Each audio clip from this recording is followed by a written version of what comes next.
ಜ್ಯೋತಿಷ್ಶಾಸ್ತ್ರದ ಪಾಠಕ್ಕೆ ನಿಮ್ಮೆಲ್ಲರಿಗೂ ಸ್ವಾಗತ. ನಿನ್ನಿನ ದಿನ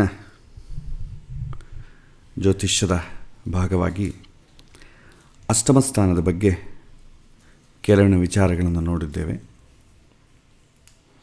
ಅಷ್ಟಮ ಸ್ಥಾನವನ್ನು ಯಾಕೆ ನೋಡಬೇಕು ಅಂತಂಬ ವಿಚಾರದಲ್ಲಿ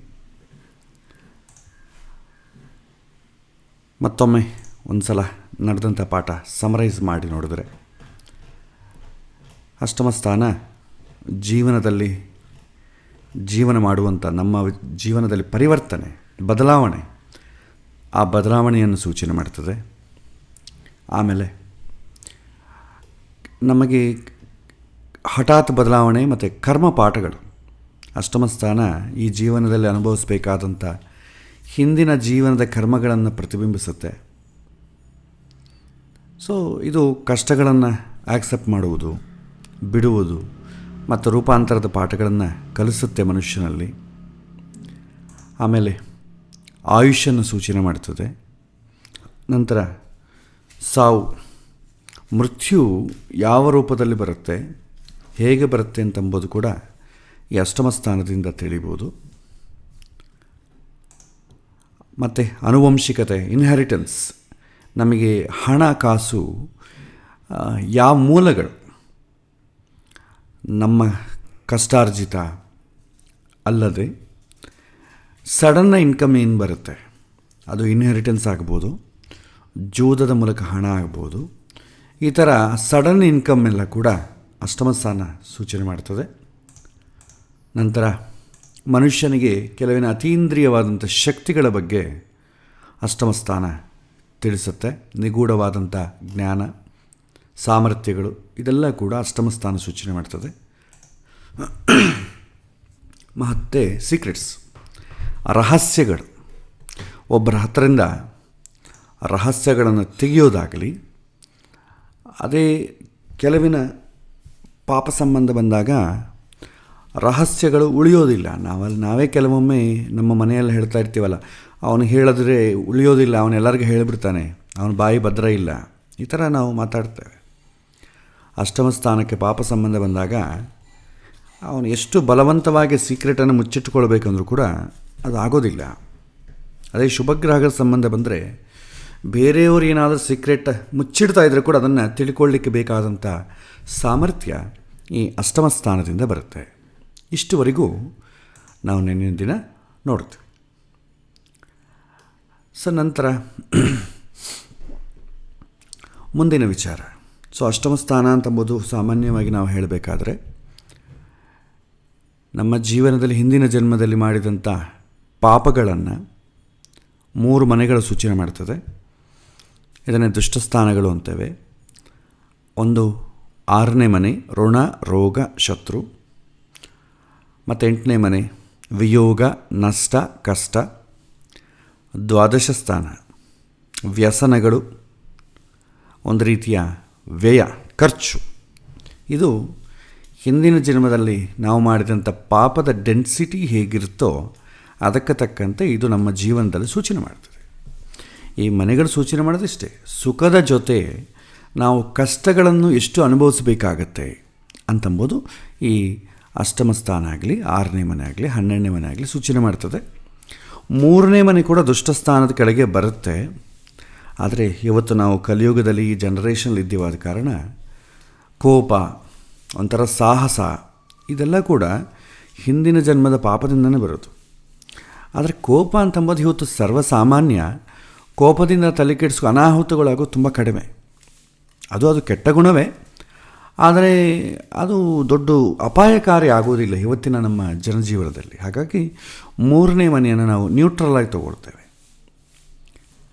ಇಲ್ಲಿ ಈ 8ನೇ ಮನೆ ಇನ್ನಿಷ್ಟು ವಿಷಯಗಳು ಏನು ಹೇಳುತ್ತೆ ಅಂತಂಬುದನ್ನು ಇವತ್ತು ನಾವು ನೋಡೋಣ. ಮತ್ತು ಮದುವೆ ಮತ್ತು ಸಂಬಂಧಗಳ ಬಗ್ಗೆ ಅಷ್ಟಮ ಸ್ಥಾನ ಹೇಳುತ್ತೆ. ನಾವು ಸಪ್ತಮ ಸ್ಥಾನನೇ ಹೇಳ್ತೇವೆ. ಕಳತ್ರ ಸ್ಥಾನ, ಹೆಂಡತಿ, ಬರುವಂಥ ಹೆಂಡತಿ ಹೇಗಿರ್ತಾಳೆ, ಹೇಗೆ ಬರ್ತಾಳೆ, ಅನುಕೂಲ ಹೇಗಿರುತ್ತೆ, ಹೆಂಡತಿ ಆಗ್ಬೋದು ಅಥವಾ ಗಂಡ ಆಗ್ಬೋದು. ಆದರೆ ಅವರ ಜೊತೆ ಒಂಥರ ರಿಲೇಷನ್ಶಿಪ್ ಯಾವ ಥರ ಇರುತ್ತೆ, ನೆಗೆಟಿವ್ ಪಾಯಿಂಟ್ ಆಫ್ ವ್ಯೂಲು ನೋಡಿದ್ರೆ ಅಷ್ಟಮ ಸ್ಥಾನ ಸೂಚನೆ ಮಾಡ್ತದೆ. ಒಂದು ವೇಳೆ ಸಂಗಾತಿ ಸ್ಪೌಸಿ ಸಂಬಂಧಪಟ್ಟ ಹಣಕಾಸು ಅಥವಾ ಕುಟುಂಬ. ಈಗ ನೋಡಿ, 7ನೇ ಮನೆ ಅಂತಂದರೆ ಏನು? ಹೆಂಡತಿ ಅಥವಾ ಗಂಡ, ಅವರ ಲಗ್ನ. ಅವರ ಲಗ್ನದಿಂದ 8ನೇ ಮನೆ ಏನಾಗುತ್ತೆ? 2ನೇ ಮನೆ ಆಗ್ತದೆ. ಸೊ ಹೆಂಡತಿ ಲಗ್ನದಿಂದ 2ನೇ ಮನೆ 8ನೇ ಮನೆ ಅಂದರೆ ಏನು?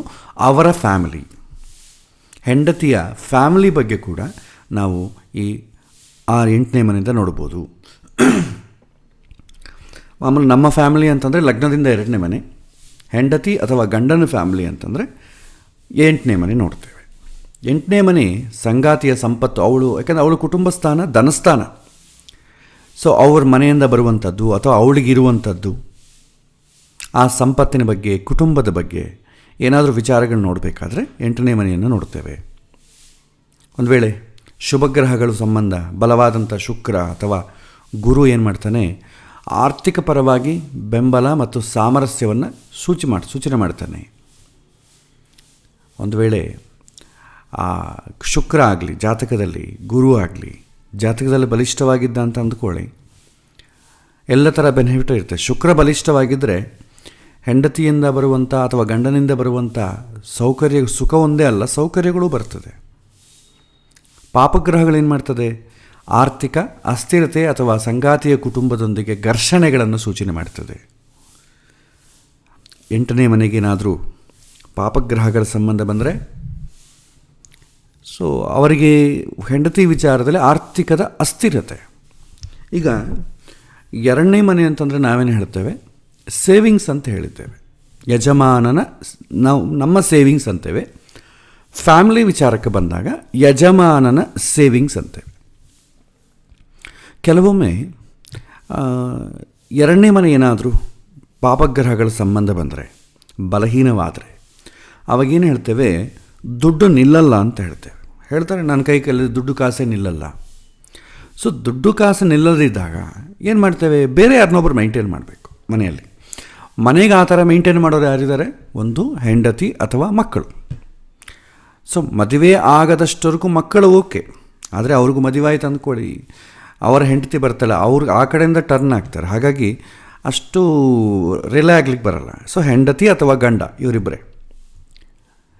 ಈಗ ನಮ್ಮ ಕೈಯಲ್ಲಿ ದುಡ್ಡು ನಿಲ್ಲದೇ ಇದ್ರೂ ಹೆಂಡತಿ ಅಥವಾ ಗಂಡನ ಕೈಯಲ್ಲಾದರೂ ನಿಲ್ಲುತ್ತಾ? ಹೋಗಲಿ, ಅವರೇನಾದರೂ ಜವಾಬ್ದಾರಿ ತಗೊಂಡ್ರೆ ಸೇವಿಂಗ್ಸ್ ಏನಾದರೂ ಮಾಡಲಿಕ್ಕಾಗತ್ತಾ ಅಂತಂತ ಬಂದಾಗ 8ನೇ ಮನೆಯನ್ನು ನೋಡಬೇಕು. 8ನೇ ಮನೆಗೇನಾದರೂ ಶುಭಗ್ರಹಗಳಿದ್ದರೆ, ಶುಭಗ್ರಹಗಳ ಸಂಬಂಧ ಬಂದರೆ, ಅದರಲ್ಲೂ ಬಲವಾದಂಥ ಶುಕ್ರ ಅಥವಾ ಬಲವಾದಂಥ ಗುರು ಸಂಬಂಧ ಬಂದರೆ 8ನೇ ಮನೆಗೆ ಆರ್ಥಿಕ ಸ್ಥಿರತೆ ಇರ್ತದೆ. ಫ್ಯಾಮಿಲಿ ಕೂಡ ಚೆನ್ನಾಗಿರುತ್ತೆ, ಸಾಮರಸ್ಯವಾಗಿರ್ತದೆ. ಅವ್ರ ಫ್ಯಾಮಿಲಿ ಕೂಡ ತುಂಬ ಸಪೋರ್ಟ್ ಮಾಡ್ತಾರೆ. ನಮಗೇನಾದರೂ ಕಷ್ಟಗಳು ಬಂದಾಗ ಹೆಂಡತಿ ಅಥವಾ ಗಂಡನ ಕಡೆ ಫ್ಯಾಮಿಲಿ ಇರೋರು ತುಂಬ ಸಪೋರ್ಟ್ ಮಾಡ್ತಾರೆ. ಅದೇ ಪಾಪಗ್ರಹಗಳ ಸಂಬಂಧ ಬಂತು ಅಂದ್ಕೊಳ್ಳಿ, ನಮಗೆ ಸೇವಿಂಗ್ಸ್ ಇರ್ತೀಯೋ ಇಲ್ವೋ ಗೊತ್ತಿಲ್ಲ, ಹೆಂಡತಿ ಕೈಯಲ್ಲಿ ದುಡ್ಡಲ್ಲಿ ನಿಲ್ಲಲ್ಲ. ಹೆಂಡತಿ ಅಥವಾ ಗಂಡ, ಆಪೋಸಿಟ್ ಪಾರ್ಟ್ನರ್, ಸ್ಪೌಸ್, ಅವ್ರ ಕೈಯಲ್ಲಿ ಹಣ ನಿಲ್ಲುವುದಿಲ್ಲ. ಹಾಗಾಗಿ 8ನೇ ಮನೆ ನಮ್ಮ ಸಂಗಾತಿಯ ಕುಟುಂಬ, ಆಮೇಲೆ ಅವರ ಫೈನಾನ್ಷಿಯಲ್ ಸ್ಟೇಟಸ್ ಅದು ಕೂಡ ಆಧಾರ ಪಟ್ಟಿರ್ತದೆ. ಸೊ ಯಾರಾದರೂ ಹಣ ನಿಲ್ಲದೇ ಇದ್ದರೆ ಅಟ್ಲೀಸ್ಟ್ ಹೆಂಡತಿ ಆದರೂ ಮೇಂಟೈನ್ ಮಾಡ್ಬೋದಾ ಹಣವನ್ನು ಅಂತಂದಾಗ 8ನೇ ಮನೆಯನ್ನು ನೋಡಿ. 8ನೇ ಮನೆಗೆ ಶುಭಗ್ರಹಗಳ ಸಂಬಂಧ ಬಂದರೆ ಹೆಂಡತಿ ಕೈಯಲ್ಲಿ ಕಾಸು ನಿಲ್ತದೆ, ಇಲ್ಲದಿದ್ದರೆ ಅಲ್ಲಿ ಕೂಡ ನಿಲ್ಲಲ್ಲ. ಸೊ ಅದಕ್ಕೆ ಅವಾಗೇನು ಮಾಡ್ತೇವೆ? ಅಷ್ಟಕ ವರ್ಗದಲ್ಲಿ 2ನೇ ಮನೆ ಮತ್ತು 8ನೇ ಮನೆಗೆ ಸರ್ವಾಷ್ಟಕ ವರ್ಗದಲ್ಲಿ ಯಾವುದಕ್ಕೆ ಹೆಚ್ಚು ಪಾಯಿಂಟ್ಸ್ ಬಂದಿದೆ ಅಂತ ನೋಡ್ಕೊಳ್ಳಿ. 2ನೇ ಮನೆಗೆ ಹೆಚ್ಚು ಪಾಯಿಂಟ್ಸ್ ಬಂದಿದೆಯೋ, ಅಷ್ಟಮ ಸ್ಥಾನಕ್ಕೆ ಹೆಚ್ಚು ಪಾಯಿಂಟ್ಸ್ ಬಂದಿದೆಯೋ ಅಂತ ನೋಡಿ. ಅಷ್ಟಕ ವರ್ಗ ಎಂಬ ಕ್ಲಾಸ್ ನಾವು ಹೇಳಲಿಲ್ಲ, ಬಟ್ ಪಾಯಿಂಟ್ಸ್ ನೋಡಲಿಕ್ಕೆ ಏನೂ ಕಷ್ಟ ಇಲ್ಲ. ಕ್ಯಾಲ್ಕುಲೇಷನ್ ವಿಚಾರದಲ್ಲಿ ನಾವು ಕಲಿಬೇಕಾಗ್ತದೆ. ಓನ್ಲಿ ಪಾಯಿಂಟ್ಸ್ ನೋಡಿ. ಈ ಎರಡರಲ್ಲಿ ಯಾವುದು ಜಾಸ್ತಿ ಇದೆ ನೋಡ್ಕೊಳ್ಳಿ. ಅಷ್ಟಮ ಸ್ಥಾನಕ್ಕೆ ಜಾಸ್ತಿ ಬಿಂದುಗಳು ಬಂದಿದೆಯೋ ಅಥವಾ 2ನೇ ಮನೆಗೆ ಜಾಸ್ತಿ ಬಂದಿದೆಯೋ? 2ನೇ ಮನೆಗೆ ಜಾಸ್ತಿ ಬಂದಿದೆ ಅಷ್ಟಮ ಸ್ಥಾನಕ್ಕೆ ಅಂತಂದರೆ ಹೆಂಡತಿಗನ ನಾವೇ ಬೆಟರ್ ಸೇವಿಂಗ್ಸಲ್ಲಿ. ಅಥವಾ 2ನೇ ಮನೆಗಿಂತಲೂ ಅಷ್ಟಮ ಸ್ಥಾನಕ್ಕೆ ಜಾಸ್ತಿ ಪಾಯಿಂಟ್ಸ್ ಬಂದು ಅಂದ್ಕೊಳ್ಳಿ, ನಮಗಿಂತಲೂ ಹೆಂಡತಿ ಚೆನ್ನಾಗಿ ಮೇಂಟೈನ್ ಮಾಡ್ತಾರೆ, ಒಂದು ಸೇವಿಂಗ್ಸ್ ಸ್ವಲ್ಪ ನಿಲ್ಲುತ್ತೆ ಅಂತ ಅರ್ಥ. ಸೊ ಹೀಗೆ ಒಂದು ಕನ್ಕ್ಲೂಷನ್ಗೆ ಬರ್ಬೋದು. ನೆಕ್ಸ್ಟು ಅಷ್ಟಮ ಸ್ಥಾನ ಏನು ಸೂಚನೆ ಮಾಡ್ತದೆ? ಅನ್ಯೋನ್ಯತೆಯಲ್ಲಿ ಸವಾಲುಗಳು, ಚಾಲೆಂಜಸ್ ಇನ್ ಇಂಟಿಮೆಸಿ. ಅಷ್ಟಮ ಸ್ಥಾನಕ್ಕೆ ಏನಾದರೂ ಪಾಪಗ್ರಹಗಳ ಸಂಬಂಧ ಬಂದಾಗ ದಂಪತಿಗಳ ನಡುವೆ ಅನ್ಯೋನ್ಯತೆ ಸಮಸ್ಯೆಗಳು ಉದ್ಭವಿಸ್ತದೆ. ಹೇಗೆ ಉದ್ಭವಿಸ್ತದೆ ಅಂತಂದರೆ, ಏನೋ ಲಾಸ್ ಆಗ್ತದೆ. ಆ ಲಾಸ್ ಆದದ್ದು ಇಂಡೈರೆಕ್ಟಾಗಿ ಫ್ಯಾಮಿಲಿ ರಿಲೇಷನ್ಶಿಪ್ ಮೇಲೆ ಬಿಡ್ತದೆ. ಯಾವುದೋ ಒಂದು ಬಿಸ್ನೆಸ್ ಲಾಸ್ ಆಗೋದಾಗಲಿ, ಅಥವಾ ಎಲ್ಲೋ ಒಂದು ಕಡೆ ಸಾಲ ಮಾಡೋದಾಗಲಿ, ಬರಬೇಕಾದ ಹಣ ಬರದೇ ಇರೋದಾಗಲಿ. ಇದು ಬಂದಾಗ ಏನಾಗ್ತದೆ, ಫಸ್ಟು ಗಂಡ ಹೆಂಡತಿ ಮಧ್ಯೆ ಗಲಾಟೆ ಆಗ್ತದೆ. ನಾನು ಹೇಳಿದೆ ನೀನು ಮಾಡಬೇಡ ಅಂತ ನೀನು ಮಾಡಿದಿ, ಇಲ್ಲ ನಂಗೆ ಮಾಡಬೇಕು ಅಂತಿಲ್ಲ, ನೀನು ಹೇಳಿದ್ದಕ್ಕೆ ನಾನು ಅಲ್ಲಿ ಚಿಟ್ ಫಂಡ್ ಕಂಪನಿಲಿ ದುಡ್ಡು ಹಾಕಿದೆ. ಈ ರಿಲೇಷನ್ಶಿಪ್ಪಿಗೆ ತುಂಬ ಹೊಡೆತ ಬೀಳುತ್ತೆ.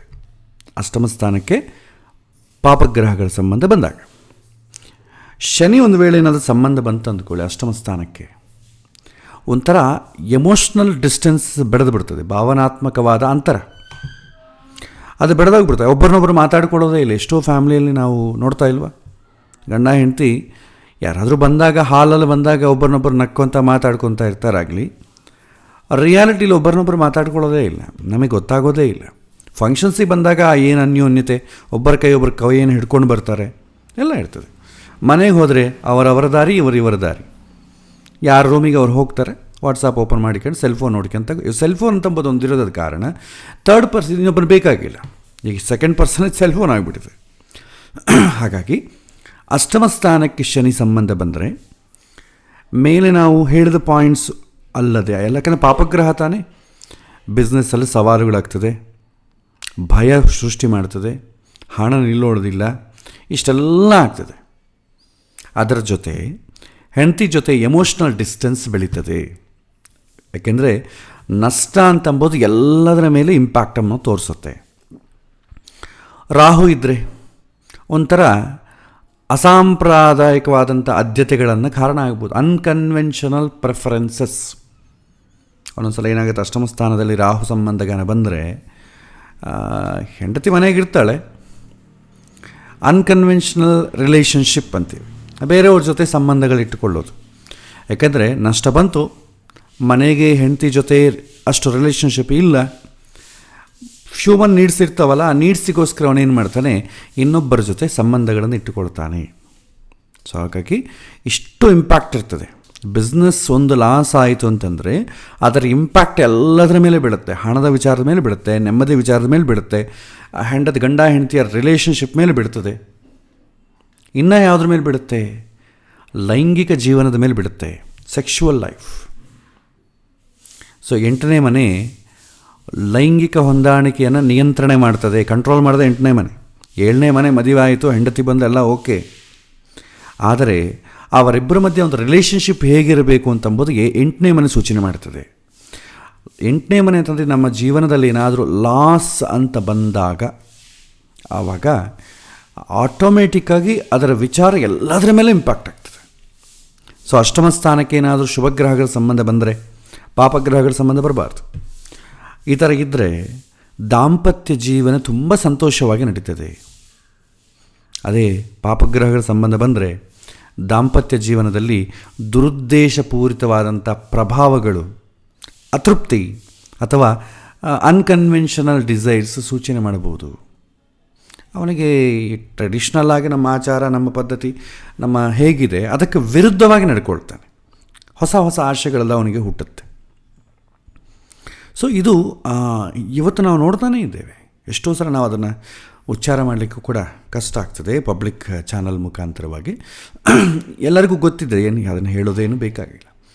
ಎಷ್ಟೋ ಸಲ ನಮಗೆ ಡೇಟಿಂಗ್ ನಡೀತಾ ಇಲ್ವಾ, ಅಸಲು ಗಂಡ ಹೆಂಡತಿಯರ ಸಂಬಂಧ, ಯಾರು ಹೆಂಡತಿ ಅಂತಂಬೋ ರಿಲೇಷನ್ಶಿಪ್ ಕೂಡ ಇಲ್ಲದೆ ಒಂಥರ ಜೀವನ ನಡೀತಾ ಇದೆ. ಯಾವಾಗ ಅಷ್ಟಮ ಸ್ಥಾನಕ್ಕೆ ರಾಹು ಸಂಬಂಧ ಆಗಲಿ, ಪಾಪಗ್ರಹಗಳ ಸಂಬಂಧ ಜಾಸ್ತಿ ಇದ್ದು ಒಂದು ಶುಭಗ್ರಹಗಳ ಸಂಬಂಧ ಇಲ್ಲದೆ ಇದ್ದರೆ ಈ ಥರ ಆಗ್ತದೆ. ಅದರ ಜೊತೆ ಸ್ವಲ್ಪ ಹಣ ಇರಬೇಕು. ಕೇವಲ ಎಲ್ಲರ ಜಾತಕದಲ್ಲಿ ಕೇವಲ ರಾಹು ಸಂಬಂಧ ಇದ್ದಷ್ಟು ಮಾತ್ರ ಆಗಬೇಕು ಅಂತೇನಿಲ್ಲ. ಅವರ ಮನಸ್ಸಿನಲ್ಲಿ ಇರ್ಬೋದು, ಮನಸ್ಸಿನಲ್ಲಿ ಆ ಭಾವನೆಗಳಿರ್ಬೋದು, ಆದರೆ ಎಲ್ಲದಕ್ಕೂ ದುಡ್ಡು ಬೇಕಲ್ಲ, ದುಡ್ಡಿದ್ರೇ ಏನಾದರೂ ಮಾಡಲಿಕ್ಕಾಗ್ತದೆ. ಸೊ ಅದಕ್ಕೆ ಸಪೋರ್ಟಾಗಿ ವಾತಾವರಣ ಕೂಡ ಇರಬೇಕು, ಇಲ್ಲದಿದ್ದರೆ ಸಾಧ್ಯ ಇಲ್ಲ. ಸ್ವಲ್ಪ ಫೈನಾನ್ಷಿಯಲ್ ಇಂಡಿಪೆಂಡೆನ್ಸ್ ಇದ್ದಾಗ ಅವನ ಮನಸ್ಸಿನಲ್ಲಿ ಈ ರೀತಿಯಾದಂಥ ಬಯಕೆಗಳಿದ್ದರೆ, ಇನ್ನೊಬ್ಬರ ಫ್ಯಾಮಿಲಿ ಜೊತೆ ಇರಬೇಕು, ಈ ಥರ ಇದ್ದರೆ ಅದು ಸಾಧ್ಯ ಆಗ್ತದೆ. ಹಣಕಾಸು ಇಲ್ಲದೇ ಇದ್ದರೆ ಅವನ ಮನಸ್ಸಿನಲ್ಲಿ ಎಷ್ಟೇ ಇರ್ಬೋದು, ಆದರೆ ಅದೆಲ್ಲ ಈಡೇರೋದಿಲ್ಲ. ಸೊ ನಾವು ಸರ್ಕಮ್ಸ್ಟೆನ್ಸ್ ಕೂಡ ನೋಡಬೇಕಾಗ್ತದೆ. ಸೊ ಇಲ್ಲೇನು ಹೇಳ್ತಾರೆ, ಮದುವೆ ಮತ್ತು ಸಂಬಂಧಗಳ ವಿಚಾರ ಕೂಡ ಅಷ್ಟಮ ಸ್ಥಾನ ಸೂಚನೆ ಮಾಡ್ತದೆ. ಅಷ್ಟಮ ಸ್ಥಾನ ಕೆಟ್ಟರೆ ಅದರ impact family and relationship, marital relationship ಮೇಲೆ ಬೀಳುತ್ತೆ ಅಂತಂಬುದು ಇಲ್ಲಿ ಉದ್ದೇಶ.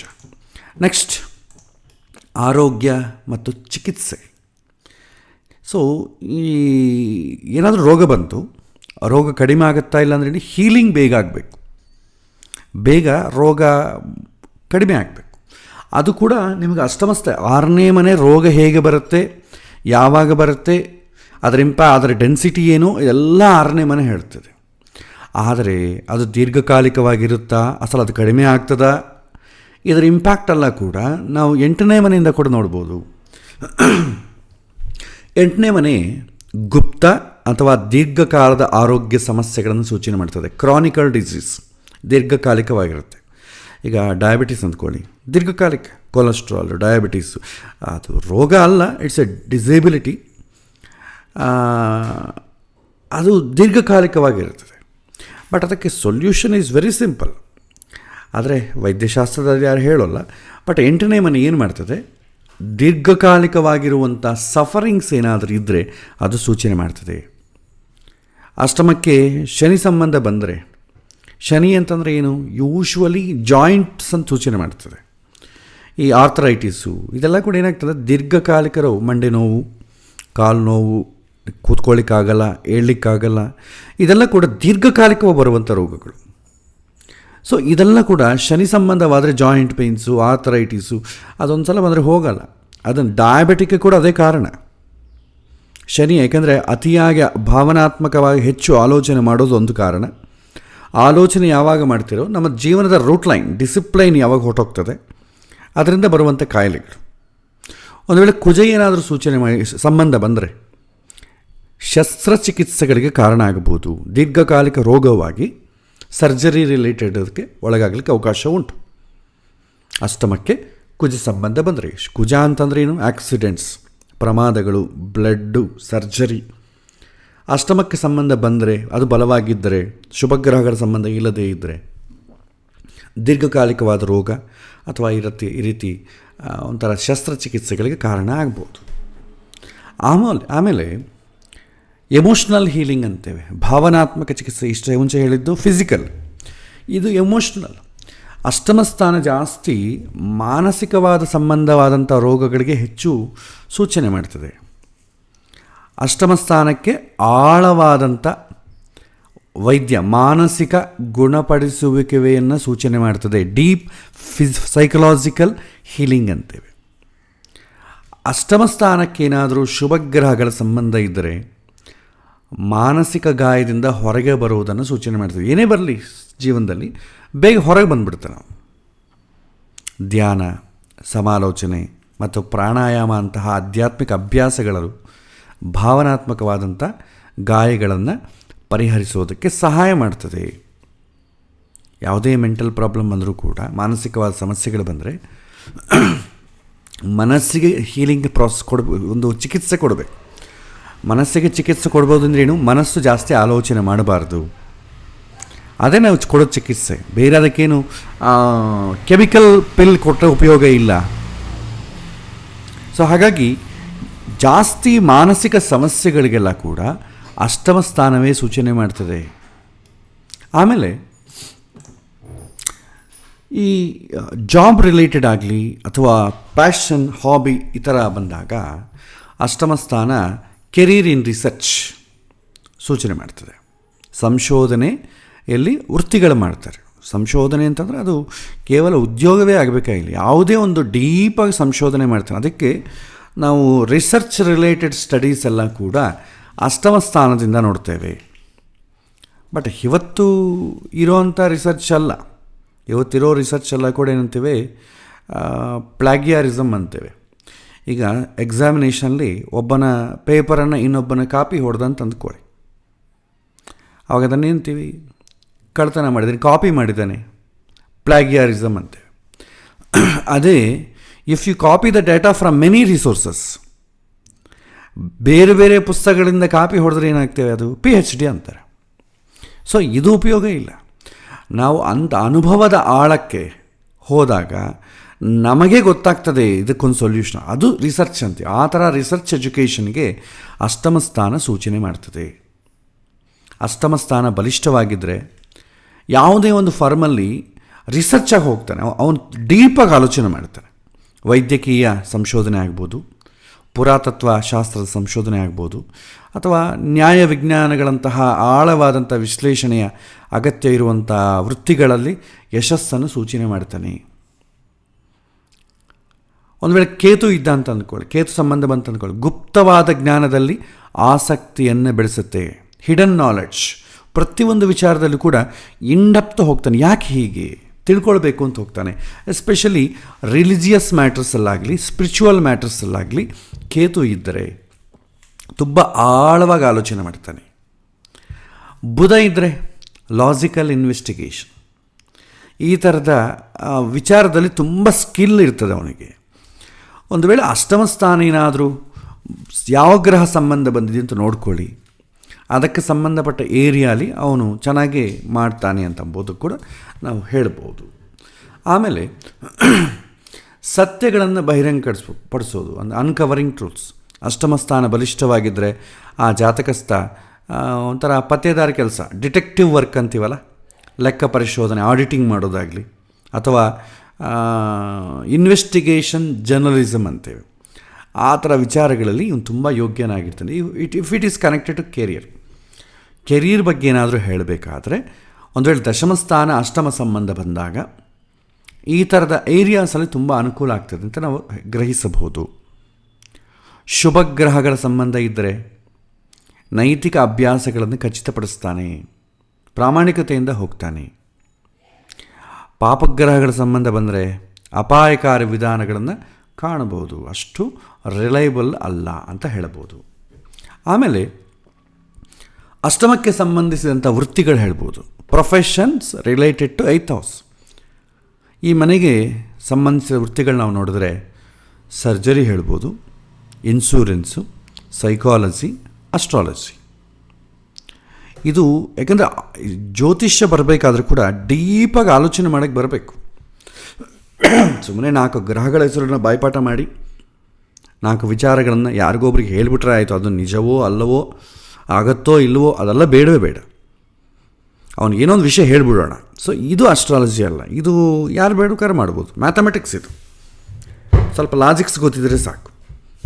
ಆದರೆ ಡೀಪಾಗಿ ನೀವು ಒಂದು ವಿಷಯವನ್ನು ಕಂಡುಹಿಡಿದು ಅವನ ಜೀವನದಲ್ಲಿ ಹೀಗೆ ನಡೀತಾ ಇದೆ, ಇದನ್ನು ಈ ಥರ ಮಾಡ್ಬೋದು ಅಂತ ಹೇಳಬೇಕಾದ್ರೆ ಅದಕ್ಕೆ ಅಷ್ಟಮ ಸಂಬಂಧ ಇರಬೇಕು. ಬುಧನಿಗೆ ಅಷ್ಟಮ ಸಂಬಂಧ ಬಂದರೆ, ಸ್ವಲ್ಪ ಶುಭಗ್ರಹಗಳ ದೃಷ್ಟಿ ಇದ್ದರೆ ಖಂಡಿತ ಅವನು ಒಂದು ಸತ್ಯವನ್ನು ಹೊರಗೆ ತೆಗೆಯೋದು. ಜ್ಯೋತಿಷ್ಯ ಅಂದರೆ ತಾನೇ ಒಳಗಿರೋ ಸತ್ಯವನ್ನು ಹೊರಗೆ ತೆಗೆಯೋದು, ಅದೇ ಕೆಲಸ. ಸೈಕಾಲಜಿ ಅಂದರೆ ಏನೋ, ಅವನ ಮನಸ್ಸಲ್ಲಿ ಏನೋ ದುಃಖ ಪಡ್ತಾ ಇರ್ತಾನೆ, ಅದನ್ನು ಹೊರಗೆ ತೆಗೆಯೋದು. ಸೊ ಈ ಥರ ಸರ್ಜರಿ ಆಗ್ಬೋದು, ಇನ್ಶೂರೆನ್ಸ್ ಆಗ್ಬೋದು, ಸೈಕಾಲಜಿ, ಅಸ್ಟ್ರಾಲಜಿ, ಇದಕ್ಕೆ ಸಂಬಂಧಪಟ್ಟ ವೃತ್ತಿಗಳಲ್ಲಿ ಅವನಿಗೆ ತುಂಬ ಅನುಕೂಲ ಆಗುತ್ತೆ ಅಂತ ನಾವು ಹೇಳ್ಬೋದು. 8ನೇ ಮನೆ ಇಕ್ಕಟ್ಟುಗಳು ಅಥವಾ ವಿಪತ್ತು ನಿರ್ವಹಣೆ ಅಥವಾ ಹೇಳಬೇಕಾದ್ರೆ ಬೇಹುಗಾರಿಕೆಯಂತಹ ಗುಪ್ತ ವಿಷಯಗಳೊಂದಿಗೆ ವ್ಯವಹರಿಸುವಂಥ ಪಾತ್ರಗಳನ್ನು ಸಹ ಬೆಂಬಲಿಸ್ತದೆ. ಡಿಸಾಸ್ಟರ್ ಮ್ಯಾನೇಜ್ಮೆಂಟ್ ಇದು ಮಾಡ್ಬೋದು ಯಾವಾಗ ಈ ಅಷ್ಟಮ ಸ್ಥಾನಕ್ಕೆ ಕನೆಕ್ಟ್ ಆದಂಥ ವೃತ್ತಿಗಳು. ಇನ್ನು ಹೇಳಬೇಕಾದ್ರೆ ಸಾಮಾನ್ಯವಾದಂಥ ಸವಾಲುಗಳು, ಜನರಲ್ ಚಾಲೆಂಜಸ್ ಅಂತೀವಿ. ಜನರಲ್ ಚಾಲೆಂಜಸ್ ಏನಿರ್ತದೆ. ಸೊ ಅಷ್ಟಮಾಧಿಪತಿಗೆ ಶುಭಗ್ರಹಗಳ ಸಂಬಂಧ ಬಂದರೆ ಆಧ್ಯಾತ್ಮಿಕ ಬೆಳವಣಿಗೆ ಅಥವಾ ಗುಪ್ತ ಸಂಪತ್ತಿನಂತಹ ಆಶೀರ್ವಾದ ತರ್ತಾನೆ ಅವನು. ಈ ಸೀಕ್ರೆಟ್ಸ್ ಪ್ರತಿಯೊಂದರಲ್ಲೂ ಡೀಪಾಗಿ ಆಲೋಚನೆ ಮಾಡಿ ಸೀಕ್ರೆಟ್ ತಿಳ್ಕೊತ. ಸೀಕ್ರೆಟ್ಸ್ ಅಂತಂದರೆ ಯಾವುದೋ ಒಂದು ವಿಷಯ ಅಂದ್ಕೋಬೇಡಿ, ಒಂದು ವಿಷಯವನ್ನು ಆಳವಾಗಿ ಆಲೋಚನೆ ಮಾಡಿ ಅರ್ಥ ಮಾಡಿಕೊಳ್ಳಬಲ್ಲ ಕೆಪಾಸಿಟಿ ಅಂತ ಅಂದ್ಕೊಳ್ಬೋದು. ಯಾವಾಗ ಅಷ್ಟಮ ಸ್ಥಾನಕ್ಕೆ ಶುಭಗ್ರಹಗಳ ಸಂಬಂಧ ಬಂದರೆ ಪರಿಸ್ಥಿತಿಗಳನ್ನ ಬೇಗ ಅರ್ಥ ಮಾಡ್ಕೊಳ್ತಾನೆ. ಕಷ್ಟಗಳು ಬಂದ ತಕ್ಷಣ ಅದರಿಂದ ಏನಾಗುತ್ತೆ ಅಂತ ಅರ್ಥ ಆಗ್ತದೆ. ಯಾವಾಗ ಅದು ಕಷ್ಟಪಟ್ಟವನಿಗೆ ಗೊತ್ತಾಗ್ತದೆ, ಬೇರೆಯವ್ರಿಗೆಲ್ಲ ಕೂಡ ಗೊತ್ತಾಗಲ್ಲ. ಅಂದರೆ ಜೀವನದಲ್ಲಿ ಸ್ವಲ್ಪ ಕಷ್ಟಪಟ್ಟವನಿಗೆ ಆ ಕಷ್ಟದ ಬೆಲೆ ಗೊತ್ತಾಗ್ತದೆ. ಅವನು ಇನ್ಡೆಪ್ತಾಗಿ ಇದಕ್ಕೆ ಮೂಲಗಳೇನಿದೆ ಅದಕ್ಕೆಲ್ಲ ಹೋಗ್ತಾನೆ, ಅದನ್ನು ತಿಳ್ಕೊಳ್ಳೋದ್ರಲ್ಲಿ ತುಂಬ ಜಾಣೆ ಆಗ್ತಾನೆ.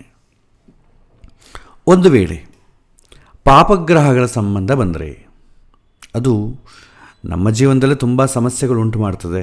ಆದರೆ ಶುಭಗ್ರಹಗಳ ಸಂಬಂಧ ಇದ್ದರೆ ಮಾತ್ರ ಕೆಟ್ಟ ಪ್ರಭಾವ ಕಡಿಮೆ ಆಗ್ತದೆ. ಪಾಪಗ್ರಹಗಳ ಸಂಬಂಧ ಬಂದರೆ ಆ ಕಷ್ಟಗಳೇನೋ ನಮಗೆ ಅರ್ಥ ಆಗೋದಿಲ್ಲ. ಯಾಕೆ ನನಗೆ ಬಂತು, ನನಗೇ ಯಾಕೆ ಬಂತು, ನಾನೇ ಯಾಕೆ ಒದ್ದಾಡಬೇಕು, ಎಷ್ಟು ಜ್ಯೋತಿಷ್ಯರನ್ನು ಕೇಳಿದ್ರೂ ಕೂಡ ಅವನಿಗೆ ಮನಸ್ಸಮಾಧಾನ ಆಗೋದಿಲ್ಲ. ನನಗೆ ಯಾಕೆ ಬಂತು, ಆ ಪ್ರಶ್ನೆಯಾಗಿ ಉಳಿದೋಗ್ಬಿಡ್ತದೆ. ಸಿಂಪಲಾಗಿ ಅರ್ಥ ಮಾಡಿಕೊಳ್ಳಬೇಕು ಈಸಿಯಾಗಿರುವಂಥ ಪ್ರಶ್ನೆ ಕೂಡ ಈ ಥರ ಆಗ್ತದೆ. ನೆನ್ನೆ ಒಬ್ಬ ಅಜ್ಜಿ ಬಂದಿದ್ದರು ಮನೆಗೆ. ಬಂದು ನನಗೆ ಜಾತಕ ನೋಡಿಸ್ಕೊಳ್ಬೇಕು, 60 ವರ್ಷ ಆದಮೇಲೆ ನೋಡೋವಂಥದ್ದು ಏನಿದೆ ಅಜ್ಜಿ, ಏನು ನೋಡೋಕ್ಕೆ ಬರಲ್ಲ, ಪರವಾಗಿಲ್ಲ ಏನಿದ್ರೆ ಅದು ನೋಡಿ ಅಂದರು. ಸೊ ಅಲ್ಲಿ ಫಸ್ಟ್ ಪಾಯಿಂಟ್ ಏನು, ನಾನು ಹೇಳಿದ ಪಾಯಿಂಟ್ ಅವ್ರಿಗೆ ಅರ್ಥ ಆಗಲಿಲ್ಲ. ಏನು ಪ್ರಾಬ್ಲಮ್ ಏನು, ಕೈ ಒಂದೇ ಶಿವರಿಂಗ್ ಆಗ್ತಾಯಿದ್ದಪ್ಪ ಅಂತಂದರು. ನಾನು ಏಜ್ ಎಷ್ಟು ಅಂತ ಕೇಳಿದೆ. 82 ಅಂತಂದರು. 82 ಇಯರ್ಸ್ ಏಜಿಗೆ ಫಿಸಿಕಲಿ ಅವರು ತಿನ್ನುವಂಥ ಡೈಟ್ ಆಗಲಿ, ಅವ್ರ ಎರ್ಗಾನಮಿಕ್ಸು, ಅವ್ರ ಮುಂಚಿಂದ ಮಾಡಿ ಬಂದಂಥ ಕೆಲಸ, ಅದರ ಮೇಲೆ ಕೆಲವೊಂದು ಕಾಂಪ್ಲಿಕೇಶನ್ಸ್ ಬರುತ್ತೆ, ನರ್ವಸ್ ಸಮ್ ಡೆಬಿಲಿಟಿಯಿಂದ ಬರುತ್ತೆ. ನಾನು ಏಜ್ ಆಗ್ತಾಯಿದ್ದಲ್ಲ ಅಜ್ಜಿ, ನನಗೆ ಏಜ್ ಆಗ್ತಾಯಿದೆ, ನಂತರ ಇರೋ ನಮ್ಮ ಫ್ರೆಂಡ್ಸಿಗೆಲ್ಲ ಇಲ್ವಲ್ಲ, ನನಗೆ ಯಾಕೆ ಬಂದಿದ್ದಿದೆ ಅಂತ ಕೇಳಿದ್ರು. ಈಗ ನೆಗಡಿವ್ ಬಂದರೆ ನನಗೆ ಯಾಕೆ ಬಂದು ಪಕ್ಕದ ಮನವನಿಗೆ ಬರೋದಿಲ್ಲ ಅಂತಂದರೆ ಅರ್ಥ ಏನು? ಯಾಕೆಂದರೆ ಅವರಿಗೆ ಅರ್ಥ ಮಾಡಿಕೊಳ್ಳೋ ಕಷ್ಟಗಳನ್ನು ಅರ್ಥ ಮಾಡಿಕೊಳ್ಳೋದು ಬರೋದಿಲ್ಲ. ಯಾವಾಗ ಅರ್ಥ ಮಾಡ್ಕೊಳ್ಳಿಕ್ಕೆ ಬರೋದಿಲ್ವೋ ಅವರಿಗೆ ಸಹನ ಶಕ್ತಿ ಇರೋದಿಲ್ಲ. ಫಸ್ಟು ಅರ್ಥ ಮಾಡ್ಕೋಬೇಕು. ಅರ್ಥ ಮಾಡಿಕೊಂಡಾಗ ಪೇಷನ್ಸ್ ಆಟೋಮೆಟಿಕ್ಕಾಗಿ ಡೆವಲಪ್ ಆಗ್ತದೆ. ಪೇಷನ್ಸ್ ಡೆವಲಪ್ ಆದರೆ ಅದನ್ನು ಹೇಗೆ ಓವರ್ಕಮ್ ಮಾಡಬೇಕು ಗೊತ್ತಾಗ್ತದೆ. ಅದನ್ನು ನಾವು ಫಾಲೋ ಆಗ್ತೇವೆ. ಆ ಪೇಷನ್ಸ್ ಇದ್ದಾಗೆ ನಾವು ಡೀಪಾಗಿ ಅದನ್ನು ಇನ್ವೆಸ್ಟಿಗೇಟ್ ಮಾಡ್ತೇವೆ. ನಮ್ಮ ಜೀವನ ಆದರೂ ಕೂಡ ಡೀಪಾಗಿ ಇನ್ವೆಸ್ಟಿಗೇಟ್ ಮಾಡ್ತಾ ಹೋಗ್ತೇವೆ. ಹಾಗಾಗಿ ಶುಭಗ್ರಹಗಳ ಸಂಬಂಧ ಇದ್ರೇ ಇದು ಸಾಧ್ಯ ಆಗ್ತದೆ. ಪಾಪಗ್ರಹಗಳ ಸಂಬಂಧ ಇದ್ದಂದ್ಕೊಳ್ಳಿ, ಫಸ್ಟ್ ಪ್ರಶ್ನೆ ನನಗೆ ಯಾಕೆ ಬಂತು ಅಂತ ಪ್ರಶ್ನೆ ಬಂದರೆ ಇನ್ನು ಪೇಷನ್ಸಿಗೆ ಹಾದಿ ಇಲ್ಲ. ಪೇಷನ್ಸಿ ಯಾವಾಗಿಲ್ಲವೋ ಅದನ್ನು ಉತ್ತರ ಹುಡುಕ್ಲಿಕ್ಕಾಗಲ್ಲ. ಯಾರಾದರೂ ಈತನ ಮಾಡಿಕೊಳ್ಳೋಕೆ ಹಿಂಗೆ ಮಾಡಿ ಅಂತಂದರೆ ಅಯ್ಯೋ ಅದೆಲ್ಲ ಮಾಡಿದ್ರೆ ಆಗುತ್ತೋ ಇಲ್ಲೋ ಯಾರಿಗೆ ಗೊತ್ತು. ಸೊ ಈ ಥರದ ಒಂದು ಎಮೋಷ್ನಲ್ ಬ್ಯಾಲೆನ್ಸ್ ಕಳೆದುಕೊಳ್ತಾರೆ. ಉದಾಹರಣೆಗೆ 8ನೇ ಮನೆಯಲ್ಲಿ ರಾಹು ಇದ್ದು ಶುಭಗ್ರಹವಾದಂಥ ಗುರುದೃಷ್ಟಿ ಇದ್ದರೆ ಬುದ್ಧಿವಂತಿಕೆಯೊಂದಿಗೆ ಲೌಕಿಕ ಜೀವನವನ್ನು ಬ್ಯಾಲೆನ್ಸ್ ಮಾಡ್ತಾ ಹೋಗ್ತಾರೆ. ಅಂದರೆ 8ನೇ ಮನೆಗೆ ಪಾಪಗ್ರಹಗಳ ಸಂಬಂಧ ಇದ್ದರೂ ಕೂಡ ಒಂದು ಶುಭಗ್ರಹ ಸಂಬಂಧ ಇದ್ದರೆ ಸಾಕು. ಅಟ್ಲೀಸ್ಟ್ ಬೇರೆಯವರು ಸಹಾಯ ಮಾಡೋದಾಗಲಿ ಈ ರೀತಿ ಮಾಡಿ ಕೇಳ್ತಾನೆ. ಇವನಿಗೆ ಉತ್ತರ ಹೇಗೆ ಪರಿಹಾರ ಮಾಡಿಕೊಳ್ಬೇಕು, ಸಮಯಾನುಕೂಲವಾಗಿ ಯಾವುದೋ ಒಂದು ರೂಪದಲ್ಲಿ ಪ್ರಕೃತಿಯಲ್ಲಿ ಅವನಿಗೆ ಉತ್ತರ ಸಿಗತ್ತೆ. ಅದರ ಮೂಲಕ ಅವನು ಪರಿಹಾರ ಮಾಡಿಕೊಂಡು ಮುಂದೆ ಹೋಗ್ತಾನೆ. ಇದು ಒಂದು ರುಚಿ. ಮತ್ತು ಅಷ್ಟಮ ಸ್ಥಾನ ಇನ್ನೊಂದೇನು ಹೇಳುತ್ತಂದರೆ ಭಯ ಮತ್ತು ದೌರ್ಬಲ್ಯತೆ, ಫಿಯರ್ ಆ್ಯಂಡ್ ವಾಲ್ನರಬಿಲಿಟಿ.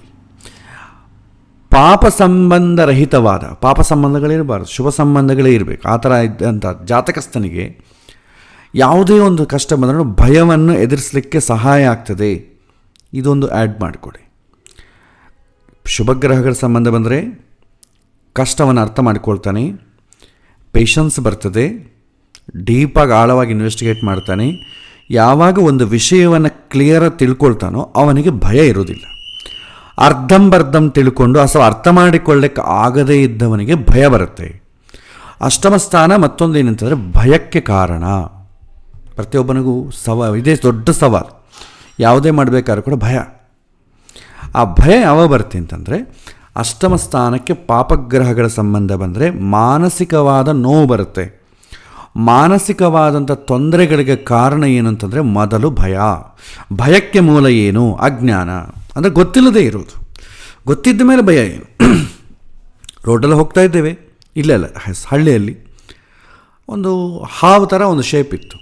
ಹಾವು ಅಂತ ಹೆದರಿದ್ವಿ, ಲೈಟ್ ಹಾಕಿದ್ವಿ ಯಾವ ಹಾವು ಅಂತ ನೋಡೋಣ, ಅದು ಹಗ್ಗ ಅಂತ ಗೊತ್ತಾಯಿತು. ಹಗ್ಗ ಅಂದ ಮೇಲೆ ಕೂಡ ಯಾರಾದರೂ ಹೆದರ್ತಾರೆ? ಇದು ಹಗ್ಗ ಅಷ್ಟೆ.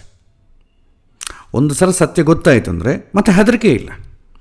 ನಮ್ಮ ಜೀವನದಲ್ಲಿ ಬರುವಂಥ ಕಷ್ಟಗಳು ಅಷ್ಟೇ. ಒಂದು ಸಲ ಆ ಕಷ್ಟವನ್ನು ಫಸ್ಟು ಅರ್ಥ ಮಾಡಿಕೊಂಡಾಗ ಓವರ್ಕಮ್ ಮಾಡಬೇಕು ಹೇಗೆ ಅಂತ ಗೊತ್ತಾಗ್ತಾರೆ. ಓವರ್ಕಮ್ ಹೇಗೆ ಮಾಡಬೇಕು ಅಂತ ಗೊತ್ತಾದವನಿಗೆ ಭಯ ಯಾಕೆ? ಹಾಗಾಗಿ ಶುಭಗ್ರಹಗಳ ಸಂಬಂಧ ಬಂದವನಿಗೆ ಅಥವಾ ಪಾಪಗ್ರಹಗಳ ಸಂಬಂಧ ಇಲ್ಲದೇ ಇರುವಂಥ ಜಾತಕಸ್ಥನಿಗೆ ಭಯವನ್ನು ಎದುರಿಸಲಿಕ್ಕೆ ಸಹಾಯ ಮಾಡ್ತದೆ. ಯಾವುದೇ ಭಯ ಆಗಲಿ ಅದನ್ನು ಎದುರಿಸ್ತಾನೆ. ಧ್ಯಾನ ಅಥವಾ ಆತ್ಮಾವಲೋಕನೆ, ತನ್ನನ್ನು ತಾನೇ ರಿಸರ್ಚ್ ತಿಳ್ಕೊಳ್ಳೋದು ಮತ್ತು ಆಧ್ಯಾತ್ಮಿಕದ ಅಭ್ಯಾಸಗಳು ಸ್ಥಿತಿಸ್ಥಾಪಕತ್ವವನ್ನು ನಿರ್ಮಿಸುತ್ತವೆ. ಸೊ ಅವನು ತುಂಬ ಧ್ಯಾನ ಮಾಡ್ತಾನೆ. ಯಾಕೆಂತಂದರೆ ಫಸ್ಟ್ ಮನಸ್ಸನ್ನು ಕೂಲ್ ಮಾಡ್ಕೋಬೇಕು. ಧ್ಯಾನ, ತನ್ನನ್ನು ತಾನೇ ಪರಿಶೋಧನೆ ಮಾಡಿಕೊಳ್ತಾನೆ. ಇದೆಲ್ಲ ಕೂಡ ಸೂಚನೆ ಮಾಡ್ತಾನೆ. ಶನಿ ಅಷ್ಟಮ ಸಂಬಂಧ ಬಂದಾಗ ಶನಿ ತುಂಬ ಶನೈಶ್ಚರ, ನಿಧಾನವಾಗಿ ಪ್ರಯಾಣ ಮಾಡೋ ಗ್ರಹ. ಜ್ಯೋತಿಷ್ಯದಲ್ಲಿ ವಿಚಾರ ನೋಡಿದಾಗ ಪೇಷನ್ಸ್ ಅಥವಾ ಲೇಜಿನೆಸ್ ಅನ್ನು ಸೂಚನೆ ಮಾಡಿ. ಲೇಜನ್ಸು ಸಮ್ಟೈಮ್ಸ್ ಪೇಷನ್ಸು ಕಾಣುತ್ತೆ. ಲೇಜಿನೆಸ್ಸಿಂದ ಒಂದು ಕೆಟ್ಟದ್ದಾಗ್ಬೋದು, ಬಟ್ ಇನ್ನೊಂದು ಒಳ್ಳೆಯದಿದೆ, ಪೇಷನ್ಸ್ ಇರ್ತದೆ ಅವ್ರಿಗೆ ಭಾಳ. ಇಲ್ಲಿ ಶನಿ ತಾಳ್ಮೆಯನ್ನು ಸೂಚನೆ ಮಾಡ್ತಾನೆ. ಕೇತು ಗ್ರಹ ಇದ್ದಂದ್ಕೊಳ್ಳಿ, ಭೌತಿಕ ಸುಖದಿಂದ ಬೇರ್ಪಡುವಿಕೆಯನ್ನು ಸೂಚನೆ ಮಾಡ್ತದೆ. ಈ ಪ್ರತಿಯೊಂದು ಕೂಡ ಇದೇನು ದೊಡ್ಡ ವಿಷಯ ಅಲ್ವಲ್ಲ. ನಾವು ಹೇಳಿದ್ವಲ್ಲ, ಈ ಮನಃಶಾಸ್ತ್ರದ ಪಾಠದಲ್ಲಿ ಮೋಕ್ಷ ಧರ್ಮ ಪರ್ವದಲ್ಲಿ ಒಂದು ಬಂತಲ್ಲ, ಯಥಾ ಯಥಾಹ್ಯ ಪರ್ಯೇತಿ ಲೋಕತಂತ್ರ ಮಸಾರವತು ತಥಾ ತಥಾ ವಿರಾಗೋತ್ರ ಜಾಯತೆ ನಾತ್ರ ಸಂಶಯ ಅಂತ ಒಂದು ಟಾಪಿಕ್ ಬರುತ್ತೆ, ಒಂದು ಶ್ಲೋಕ ಬರುತ್ತೆ. ಎಷ್ಟು ನಮ್ಮ ಜೀವನದಲ್ಲಿ ನಾವು ಇನ್ವಾಲ್ವ್ ಆಗ್ತೀವೋ, ಸೀರಿಯಸ್ ಆಗಿ ಎಷ್ಟು ಇನ್ವಾಲ್ವ್ ಆಗ್ತೀವೋ, ಆಮೇಲೆ ಅದರ ಮೇಲೆ ಆಸಕ್ತಿ ಹೊರಟೋಗ್ತದೆ. ಆ ಭೌತಿಕ ವಿಚಾರಗಳ ಮೇಲೆ, ಸುಖದ ಮೇಲೆ ಆಸಕ್ತಿ ಹೊರಟೋಗ್ತದೆ. ಅಂದರೆ ಡೀಪಾಗೆ ನಾವು ಇನ್ವಾಲ್ವ್ ಆಗೋದು. ಸೊ ಕೇತು ಇದ್ದರೆ ಏನಾಗುತ್ತೆ ಅಂದರೆ, ನಮ್ಮ ಜೀವನದಲ್ಲಿ ನಾವು ಪಡುವಂಥ ಪ್ರತಿಯೊಂದು ವಿಚಾರದಲ್ಲಿ ಡೀಪಾಗಿ ಹೋಗ್ತಾನೆ. ಡೀಪಾಗಿ ಹೋದಾಗ ಏನಾಗ್ತದೆ, ಸುಖ ಬೇಡ ಅನಿಸುತ್ತೆ. ಅದನ್ನೇ ವೈರಾಗ್ಯಕಾರಕ ಕೇತು ಅಂತ ಕೂಡ ಅಂತಾರೆ. ವೈರಾಗ್ಯಕ್ಕೆ ನಾವು ಇನ್ನೊಂದು ಹೇಳ್ತೇವೆ ಮೋಕ್ಷ ಅಂತೆ. ಮೋಕ್ಷ ಅಂದರೆ ಬಿಡುಗಡೆ. ನೀವು ಲಿಬರೇಷನ್, ಆತ್ಮಜ್ಞಾನವನ್ನು ಪಡೆದು ನಾನು ಭಗವಂತನನ್ನು ಸೇರೋದು, ಭಗವಂತನ ಪಕ್ಕದಲ್ಲಿ ಕೂತ್ಕೊಳ್ಳೋದು ಅಲ್ಲ, ಸಮಸ್ಯೆಗಳಿಂದ ಹೊರಗೆ ಬರೋದು. ಅದಕ್ಕೆ ಕೇತುವನ್ನು ಮೋಕ್ಷಕಾರಕ ಅಂತೇವೆ. ರಾಹು ಏನು ಮಾಡ್ತಾನೆ, ಸುಖಗಳು ಮತ್ತಿಷ್ಟು ಬೇಕು ಅಂತ ಅದರ ಮೇಲೆ ಅತಿಯಾದಂಥ ಒಂದು ಬೆಳೆಸ್ಕೊಂಡ್ಬಿಡ್ತಾನೆ ಉತ್ಸಾಹವನ್ನು, ಇಷ್ಟವನ್ನು. ಅದನ್ನೇಂತೇವೆ ಮೋಹ ಅಂತೇವೆ, ಮೋಹಕಾರಕ. ಮೋಹ ಅಂತಂದ್ರೆ ಏನು, ಇನ್ನು ಆ ಸುಖಕ್ಕೆ ಒಂದು ಲಿಮಿಟೇಷನ್ಸ್ಗೆ ಬುದ್ಧಿ ಜೊತೆ ಸಂಬಂಧ ಇಲ್ಲ. ಏನಣ್ಣ ಅದು ನಂಗೆ ಬೇಕು, ಅದು ನಂಗೆ ಸುಖ ಕೊಡುತ್ತೋ ದುಃಖ ಕೊಡುತ್ತೋ ಅದು ಬೇರೆ ವಿಚಾರ, ನನ್ನಲ್ಲಿ ಇರಬೇಕಷ್ಟೆ. ಅದು ನಂಗೆ ಸುಖ ಕೊಳ್ಳೋದ್ರೂ ಪರವಾಗಿಲ್ಲ, ಆದರೆ ನಮ್ಮ ಮನೆಗೆ ಇರಬೇಕಷ್ಟೆ. ಈ ರೀತಿ ಶುರು ಆಗ್ತದೆ. ಅದು ರಾಹು. ಕೇತು ಏನು ಮಾಡ್ತಾನೆ, ನಮ್ಮ ಹತ್ರ ಇರೋದು ಕೂಡ ಬೇಡ, ನನಗೆ ಉಪಯೋಗ ಇಲ್ಲದಾಗ ಅದು ನನಗೆ ಯಾಕೆ ಬೇಕಾಗಿದೆ. ಅದು ಒಳ್ಳೆಯ ವಿಷಯ ಆಗಿರ್ಬೋದು, ಪ್ರಿಷಿಯಸ್ ಐಟಮ್ ಆಗಿರ್ಬೋದು, ನನಗೆ ಉಪಯೋಗ ಇಲ್ಲ ಅಂದಮೇಲೆ ಬೇರೆಯವ್ರಿಗೆ ಉಪಯೋಗ ಆಗಿಲ್ಲ, ನನಗೆ ಬೇಕಾಗಿಲ್ಲ ಅಂತ ಬಿಸಾಕ್ಬಿಡ್ತಾರೆ. ಜ್ಞಾನಿಗಳಷ್ಟೇ ಅಲ್ವಾ, ನೀವು ಬಂಗಾರದ್ದು ಯಾವುದೋ ಒಂದು ಕೊಡಿ ಬಿಸಾಕ್ಬಿಡ್ತಾರೆ, ಯಾಕೆಂದರೆ ಅವ್ರಿಗೆ ಬೇಕಿಲ್ಲ ಅದು. ಹಿಂದೆ ಒಂದು ಘಟನೆ, ಪುರಂದರದಾಸರಿಗೆ ಜ್ಞಾನೋದಯ ಆದ ನಂತರ ಭಿಕ್ಷಾಟನೆ ಮಾಡ್ತಾ ಹೋದಾಗ ಒಬ್ಬ ಪರೀಕ್ಷೆ ಮಾಡ್ತಾನೆ. ಅಕ್ಕಿಯಲ್ಲಿ ಕೆಲವಿನ ಮುತ್ತು ರತ್ನಗಳನ್ನು ಹಾಕಿ ಕೊಡ್ತಾನೆ. ಪುರಂದರದಾಸರು ಏನು ಮಾಡ್ತಾರೆ, ಆ ಮುತ್ತು ರತ್ನಗಳನ್ನು ಬೇರ್ಪಡಿಸ್ತಾರೆ. ಅಕ್ಕಿಯನ್ನು ಮಾತ್ರ ಇಟ್ಕೊಂಡು ಆ ಮುತ್ತು ರತ್ನಗಳನ್ನ ಕೆಳಗೆ ಕಲ್ಲಿದ್ದಂಗೆ ಬಿಸಾಡ್ತಾರೆ. ಯಾಕೆ ಹಿಂಗೆ ಮಾಡ್ತಿದ್ರೆ, ತುಂಬ ಬೆಲೆ ಬಾಳುವಂಥದ್ದು ಅಂದರೆ, ಇದು ನನ್ನ ಹೊಟ್ಟೆಯಲ್ಲಿ ಅದು ಜೀರ್ಣ ಆಗೋದಿಲ್ಲ, ಇದು ಕಲ್ಲುಗಳು, ಇದನ್ನು ನಾನು ತೊಗೊಂಡು ಏನು ಮಾಡಿ ಅಂತೇಳಿ ಅದನ್ನು ಬಿಸಾಕ್ಬಿಡ್ತಾರೆ. ಸೊ ಆ ರೀತಿಯಾದಂಥ ಒಂದು ಸ್ಟೇಜ್ಗೆ ಹೋಗ್ತಾರೆ ಯಾವಾಗ ಕೇತು ಸಂಬಂಧ ಬಂದಾಗ. ಶನಿ ಸಂಬಂಧ ಬಂದಾಗ ಪೇಷನ್ಸ್ ಬೆಳೆಯುತ್ತೆ. ಕಷ್ಟಗಳು ಯಾರಿಗೆ ಬರುತ್ತೋ ಅವನಲ್ಲಿ ಪೇಷನ್ಸ್ ಗಟ್ಟಿಯಾಗ್ತದೆ. ಪ್ರಾರಂಭದಲ್ಲಿ ಕಷ್ಟ ಬರ್ತದೆ, ಆ ಕಷ್ಟವನ್ನು ಪಟ್ಟು ಜೀವನದಲ್ಲಿ ಅವನಿಗೆ ಒಂದು ಪೇಷನ್ಸ್ ಬಂದುಬಿಡ್ತದೆ, ಯಾವುದಕ್ಕೂ ರಿಯಾಕ್ಟ್ ಆಗೋದಿಲ್ಲ. ರಾಹು ಸಂಬಂಧ ಆಗಲಿ, ಕುಜ ಸಂಬಂಧ ಆಗಲಿ, ಈ ಥರ ಗ್ರಹಗಳ ಸಂಬಂಧ ಬಂದರೆ ಮತ್ತಿಷ್ಟು ಲೌಕಿಕದ ಆಲೋಚನೆಗಳಿಗೆ ಹೋಗ್ತಾನೆ. ಅದು ಸುಖ ಕೊಡುವುದಿಲ್ಲ ಅಂತ ಗೊತ್ತಿದ್ದರೂ ಕೂಡ ಅದನ್ನೇ ಬೆನ್ನು ಹತ್ತಾನೆ. ಇದರಿಂದ ಏನಾಗ್ತದೆ, ಯಾವಾಗ ನಮಗೆ ಸುಖ ನಿರೀಕ್ಷಣೆ ಮಾಡ್ಕೊಂಡು ಹೋಗ್ತೀವೋ, ಸುಖಸ್ಯಾನಂತರಂ ದುಃಖಂ ದುಃಖಸ್ಯಾನಂತರಂ ಸುಖಂ ಸುಖ ದುಃಖೇ ಮನುಷ್ಯಾಣಂ ಚಕ್ರವತ್ ಪರಿವರ್ತಿತಃ ನ ನಿತ್ಯಂ ಲಭತೆ ಸುಖಂ ನ ನಿತ್ಯಂ ಲಭತೆ ದುಃಖಂ. ಸುಖ ಅಂತಂಬೋದು ದುಃಖವನ್ನು ಕಟ್ಟಿಕೊಂಡು ಬರುತ್ತೆ, ದುಃಖ ಅಂತಂಬೋದು ಸುಖವನ್ನು ಕಟ್ಟಿಕೊಂಡು ಬರುತ್ತೆ. ಯಾವಾಗ ಸುಖವನ್ನು ನಿರೀಕ್ಷಣೆ ಮಾಡಿಕೊಂಡು ಹೋಗ್ತೀವೋ ಅಲ್ಲಿ ನಮಗೆ ಸಿಗೋದು ದುಃಖವೇ. ಏಕೆಂದರೆ ನಿತ್ಯವೂ 365 ದಿನವೂ ಸುಖವೇ ಬರಬೇಕು ಅಂತಂಬು ಪುಣ್ಯ ನಾವೇನೋ ಮಾಡಿದ್ದೀವ ಇಲ್ವಲ್ಲ. ಆ ಥರ 365 ದಿನ ಸುಖವೇ ಬಯಸೋರಿಗೆ ಮನುಷ್ಯ ಶರೀರ ಬರೋದಿಲ್ಲ, ದೇವತಾ ಶರೀರ ಬರುತ್ತೆ. ಯಾಕೆಂದರೆ ಪಾಪ ಯಾರು ಮಾಡೋದಿಲ್ಲವೋ ಅವನಿಗೆ 365 ದಿನ ಸುಖ ಇರುತ್ತೆ. ಅದಕ್ಕೆ ಭೂಮಿ ಎಂಬ ಪ್ಲ್ಯಾಟ್ಫಾರ್ಮ್ ವರ್ಕೌಟ್ ಆಗಲ್ಲ, ಅವನಿಗೆ ಸ್ವರ್ಗ ಅಂತಂಬುದು ಸಿಗ್ತದೆ. ದೇವತಾ ಶರೀರವನ್ನು ಪಡೆದು ಸ್ವರ್ಗದಲ್ಲಿರ್ತಾನೆ. ಯಾರು 365 ದಿನ ಪಾಪವನ್ನೇ ಅನುಭವಿಸ್ತಾ, ದುಃಖವನ್ನು ಭಯವನ್ನು ಅನುಭವಿಸ್ತಾ ಇರಬೇಕು, ಅಂಥವನಿಗೂ ಕೂಡ ಮನುಷ್ಯ ಶರೀರ ಉಪಯೋಗ ಇಲ್ಲ. ಮನುಷ್ಯ ಶರೀರದಲ್ಲಿ ಸುಖ ಕೂಡ ಇರುತ್ತೆ. ಅಂಥವನಿಗೆ ಪಶುಪಕ್ಷಾದಿಗಳು ಭಗವಂತ ಸೃಷ್ಟಿ ಮಾಡಿದಂಥ 84 ಲಕ್ಷ ಜೀವರಾಶಿಗಳಲ್ಲಿ ಮನುಷ್ಯ ಪ್ರಾಣಿ ಬಿಟ್ಟು ಬೇರೆ ಪ್ರಾಣಿಗಳೆಲ್ಲ ಶರೀರವನ್ನು ಪಡಿಬೋದು. ಪಶುಗಳು ಅಂತೇವೆ. ಪಶು ಸಂತ ಅದೇನಂತಂದರೆ ಅವುಗಳಿಗೆ ದುಃಖ ಒಂದೇ ತಪ್ಪ, ಸುಖ ಅಂತಂಬೋದು ಸಿಗೋದಿಲ್ಲ. ಊಟ ಮಾಡೋದು ಇದನ್ನು ಯಾರು ಸುಖ ಅಂಬೋದಿಲ್ಲ. ಅದಕ್ಕೇನು ಚಾಯ್ಸ್ ಇಲ್ಲ, ಏನು ಸಿಕ್ಕಿದ್ರೆ ತಿನ್ನಬೇಕಷ್ಟೆ. ನನಗಿಂಥ ಕಡಿಯೇ ತಿನ್ನಬೇಕು, ಇಂಥ ಮಾಂಸವನ್ನೇ ತಿನ್ನಬೇಕು, ಇಂಥ ಶರೀರವನ್ನೇ, ಅದಕ್ಕೆ ಚಾಯ್ಸ್ ಇಲ್ಲ. ಇದ್ದಿದ್ದನ್ನು ತಿಂದು ಹೋಗ್ತಾ ಇರಬೇಕಷ್ಟೆ, ಅಷ್ಟೇ ಸುಖ. ಬಿಚ್ಚದವನಿಗೇನು ಸುಖ? ಅನ್ನ ತಟ್ಟೆಯಲ್ಲಿ ಬಿತ್ತ ಅಷ್ಟೇ ಸುಖ. ಅವನು ಅದರಲ್ಲಿ ಈ ಟೇಸ್ಟ್ ಇರಬೇಕು ಅದೆಲ್ಲ ಏನಿರಲ್ಲ. ಅದೆಲ್ಲ ಕೂಡ ನಮ್ಮಂಥವ್ರಿಗೆ ದುಡ್ಡು ಹಣ ಇತ್ತು ಅಂದ್ಕೊಳ್ಳಿ, ಇವತ್ತೊಂದು ವೆರೈಟಿ ತಿನ್ನೋಣ, ನಾಳೊಂದು ವೆರೈಟಿ ತಿನ್ನೋಣ, ಈ ಥರ. ಸೊ ಹಾಗಾಗಿ ಅಷ್ಟಮ ಸ್ಥಾನ ಅಂತಂಬೋದು ನಮಗೆ ಜೀವನದಲ್ಲಿ ತುಂಬ ಪಾಠ ಕಲಿಸುತ್ತೆ. ನಾವು ಕಷ್ಟಗಳನ್ನು, ನೋವುಗಳನ್ನು ಅರ್ಥ ಮಾಡಿಕೊಂಡರೆ ಜೀವನದಲ್ಲಿ ಸಮಸ್ಯೆಗಳಿಂದ ಹೊರಗೆ ಬರಲಿಕ್ಕೆ ತುಂಬ ಅವಕಾಶ ಸಿಗುತ್ತೆ. ಇಲ್ಲದ್ರೆ ಸಾಧ್ಯ ಇಲ್ಲ. ನಾವು ಕೇಂದ್ರ ಸ್ಥಾನಗಳು ಹಣ ಆಗ್ಬೋದು, ಪಾರ್ಟ್ನರ್ ಆಗ್ಬೋದು, ನಮ್ಮ ಎಜುಕೇಷನ್ ಆಗ್ಬೋದು, ನಮ್ಮ ಪ್ರಾಪರ್ಟಿ ಆಗ್ಬೋದು, ಇದು ಎಷ್ಟು ತಂದರೂ ಕೂಡ ಸಂತೃಪ್ತಿ ಪಡಲಿಕ್ಕಾಗೋದಿಲ್ಲ. ಇದ್ದಂಥ ಕಷ್ಟದಿಂದ ಹೊರಗೆ ಬಂದೀವಿ ಅಂದ್ಕೊಳ್ಳಿ, ಆಗಾಗುವಂಥ ಸಂತೋಷ ನಿಮಗೆ ಎಷ್ಟು ಸಂಪತ್ತನ್ನು ಗಳಿಸಿದರೂ ಬರಲ್ಲ. ಸೊ ಕಷ್ಟದಿಂದ ಹೊರಗೆ ಬರಬೇಕು. ಆ ಹೊರಗೆ ಬರಬೇಕಾದ್ರೆ ಇರೋ ಮಾರ್ಗ ಏನಂತಂದರೆ ಕಷ್ಟವನ್ನು ಅರ್ಥ ಮಾಡಿಕೊಂಡು ನನಗೆ ಯಾಕೆ ಬಂದಿದೆ ಅಂತ ಅರ್ಥ ಮಾಡಿಕೊಳ್ಬೇಕು. ಅರ್ಥ ಮಾಡಿಕೊಂಡು ಕ್ಲೀನಾಗಿ ನಾವು ಆಲೋಚನೆ ಮಾಡಿದಾಗೆ ಹೊರಗೆ ಬರಲಿಕ್ಕೆ ಸಾಧ್ಯತೆ ಇದೆ. ಹಾಗಾಗಿ ಅಷ್ಟಮ ಸ್ಥಾನ ಅಂತಂಬೋದು ತುಂಬ ದೊಡ್ಡ ರೋಲನ್ನು ಪ್ಲೇ ಮಾಡ್ತದೆ ಅಂತ ನಾವಿಲ್ಲಿ ತಿಳ್ಕೊಳ್ಬೋದು. ಮತ್ತು ಕೆಲವಿನ ಗ್ರಹಗಳು ಅಷ್ಟಮ ಸ್ಥಾನಕ್ಕೆ ಸಂಬಂಧ ಬಂದಾಗ ಏನೇನಾಗುತ್ತೆ ಅಂತ ಕೂಡ ನಾವು ನೋಡ್ಬೋದು. ಇದು ನಿಮಗೆ ಪುಸ್ತಕದಲ್ಲಿ ಇನ್ನು ವಿಸ್ತಾರವಾಗಿ ಕಾಣುತ್ತೆ, ಆದರೆ ಕೆಲವಿನ ವಿಚಾರವನ್ನು ಮಾತ್ರ ನಾನು ಇಲ್ಲಿ ಹೇಳ್ತೇನೆ. ಒಂದು ವೇಳೆ ಅಷ್ಟಮ ಸ್ಥಾನಕ್ಕೆ ಏನಾದರೂ ಸೂರ್ಯ ಸಂಬಂಧ ಬಂದರೆ ಆ ಗ್ರಹ ಪ್ರಭಾವ ಹೇಗಿರುತ್ತೆ? ಸೂರ್ಯ ಏನು ಮಾಡ್ತಾನೆ? ಸೂರ್ಯ ಅಂದರೆ ಏನು? ಆತ್ಮಕಾರಕ ಅಲ್ವಾ? ಪರಿವರ್ತನೆ, ನಾನು ಬದಲಾಗಬೇಕು. ಸುಖ ಬಂದ್ರೂ ಬದಲಾಗ್ತೇನೆ, ಕಷ್ಟ ಬಂದ್ರೂ ನಾನು ಬದಲಾಗ್ತೇನೆ. ಬದಲಾವಣೆಯನ್ನು ಸೂಚನೆ ಮಾಡೋದೇ ಸೂರ್ಯ. ಪರಿವರ್ತನೆ, ಸ್ವಯಂ ಅನ್ವೇಷಣೆ, ಇದರ ಮೇಲೆ ಕೇಂದ್ರೀಕರಿಸ್ತದೆ.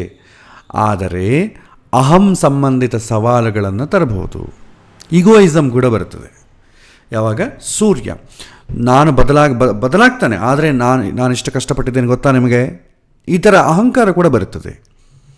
ಚಂದ್ರ ಬಂದರೆ, ಸೊ ಚಂದ್ರ ಮಾನಸಿಕವಾದಂಥ ಅಸ್ಥಿರತೆ, ಸೊ ಎಮೋಷ್ನಲ್ ಇನ್ಸ್ಟೆಬಿಲಿಟಿಯನ್ನು ಸೂಚನೆ ಮಾಡ್ತಾನೆ. ಸ್ಟ್ರಾಂಗ್ ಇಂಟ್ಯೂಷನ್ ಕೂಡ ಸೂಚನೆ ಮಾಡ್ತಾನೆ. ಸೆನ್ಸಿಟಿವಿಟಿ, ಈ ಸೂಕ್ಷ್ಮವಾದಂಥ ಬದಲಾವಣೆಗಳನ್ನು ಚಂದ್ರ ಸೂಚನೆ ಮಾಡ್ತಾನೆ. ಯಾವಾಗ ಇಂಟ್ಯೂಷನ್ ಬರುತ್ತೆ ಅಂತಂದರೆ ನಮಗೆ ಎಮೋಷ್ನಲ್ ಇನ್ಸ್ಟೆಬಿಲಿಟಿ ಆದಾಗೆ ಸ್ಟೇಬಲ್ ಮಾಡ್ಕೋಬೇಕು ಅಂತ ಪ್ರಯತ್ನ ಮಾಡ್ತೇವೆ. ಆ ಸ್ಟೇಬಲ್ ಮಾಡ್ಕೊಳ್ಳೋ ವಿಚಾರದಲ್ಲಿ ನಾವು ಡೀಪಾಗಿ ಆಲೋಚನೆ ಮಾಡ್ತೇವೆ. ಡೀಪಾಗಿ ಆಲೋಚನೆ ಮಾಡಿದಾಗ ನಮಗೆ ಸೂಕ್ಷ್ಮವಾಗಿರುವಂಥ ವಿಚಾರಗಳೆಲ್ಲ ಗೊತ್ತಾಗ್ತದೆ. ಅದಕ್ಕೆ ಕಾರಕ ಚಂದ್ರ. ಕುಜ ಹಠಾತ್ ಶಕ್ತಿ ಬದಲಾವಣೆಗಳು, ಅಪಘಾತಗಳು ಅಥವಾ ತೀವ್ರವಾದಂಥ ಉತ್ಸಾಹ, ಪ್ಯಾಷನ್ ಅಂತಾರೆ ಅವನಿಗೆ. ತುಂಬ ಹೇಳಬೇಕಂದ್ರೆ ಭಾಳ ಜನ ನಾವು ಸಿನಿಮಾಗಳು ನೋಡ್ತೀವಲ್ಲ, ಅವನಿಗೆ ಒಂಥರ ಪೈಶಾಚಿಕ ಆನಂದವನ್ನು ಅನುಭವಿಸುವಂಥ ಸಿನಿಮಾಗಳು ತುಂಬ ಇಷ್ಟ. ಒಬ್ಬ ಮನುಷ್ಯ 10 ಜನನ್ನ ತುಂಬ ಹೇಗೆ ಚುಚ್ಚಿ ಕೊಂದ, ಈ ರೀತಿ ಪೈಶಾಚಿಕವಾದಂಥ ಘಟನೆಗಳು ಇದೊಂದು ಎಕ್ಸಾಂಪಲ್ ಮಾತ್ರವೇ. ಆ ಥರ ಒಂದು ತೀವ್ರವಾದಂಥ ಉತ್ಸಾಹ ಬೆಳೆದು ಬಿಡ್ತದೆ. ಬುಧಕ್ಕೆ ಸಂಬಂಧ ಬಂದರೆ ಅಷ್ಟಮಕ್ಕೆ ನಿಗೂಢವಾದಂಥ ವಿಜ್ಞಾನಗಳಲ್ಲಿ ಆಳವಾದಂಥ ಆಸಕ್ತಿ ಬರುತ್ತೆ ಮತ್ತು ಗುಪ್ತ ಜ್ಞಾನದ ಬಗ್ಗೆ ಬೌದ್ಧಿಕ ಪರಿಶೋಧನೆ, deep interest in occult sciences and intellectual exploration of hidden knowledge, ಇದು ಬುಧನಿಗೆ ಸಂಬಂಧ ಬಂದಾಗ ತುಂಬ ಆಳವಾಗಿ ಆಲೋಚನೆ ಮಾಡ್ತಾನೆ. ಇನ್ವೆಸ್ಟಿಗೇಷನ್ ಅಂತೀವರು, ಇನ್ವೆಸ್ಟಿಗೇಷನ್ ಜರ್ನಲಿಸಮ್ ಅಥವಾ ಆಡಿಟರ್ ಏನು ಮಾಡ್ತಾನೆ? ತುಂಬ ಡೀಪಾಗಿ ಎಲ್ಲ ಥರವಾಗಿ ಆಲೋಚನೆ ಮಾಡ್ತಾನೆ. ಸಮಸ್ಯೆಗಳನ್ನು ಎಲ್ಲ ಥರದ ಆ್ಯಂಗಲಲ್ಲಿ ಆಲೋಚನೆ ಮಾಡ್ತಾನೆ. ಅದೇ ಬುಧ. ನೆಕ್ಸ್ಟ್ ಗುರು ಸಂಬಂಧ ಬಂದಾಗ ಆಧ್ಯಾತ್ಮಿಕ ಬೆಳವಣಿಗೆಗೆ ಕಾರಣ ಆಗುವಂಥ ಲಾಭದಾಯಕವಾದಂಥ ಉಪಸ್ಥಿತಿ, ಸ್ಪಿರಿಚುವಲ್ ಗ್ರೋತ್ ಅಂತೆ, ವಿಪತ್ತುಗಳಿಂದ ರಕ್ಷಣೆ ಮತ್ತು ಗುಪ್ತ ಸಂಪತ್ತು. ಹೇಳಿದ್ವಲ್ಲ, ಗುರು ಸಂಬಂಧ ಬಂತು ಅಂತಂದರೆ ಸಡನ್ ಇನ್ಕಮ್ಮು ಬರುತ್ತೆ. ಅದು ನಮಗೆ ಉಪಯೋಗ ಆಗದೇ ಇದ್ದರೂ ಕೂಡ ನಮಗೆ ತೊಂದರೆ ಅಂತೂ ಕೊಡೋಲ್ಲ, ಯಾವಾಗ ಗುರು ಸಂಬಂಧ ಇದ್ದರೆ.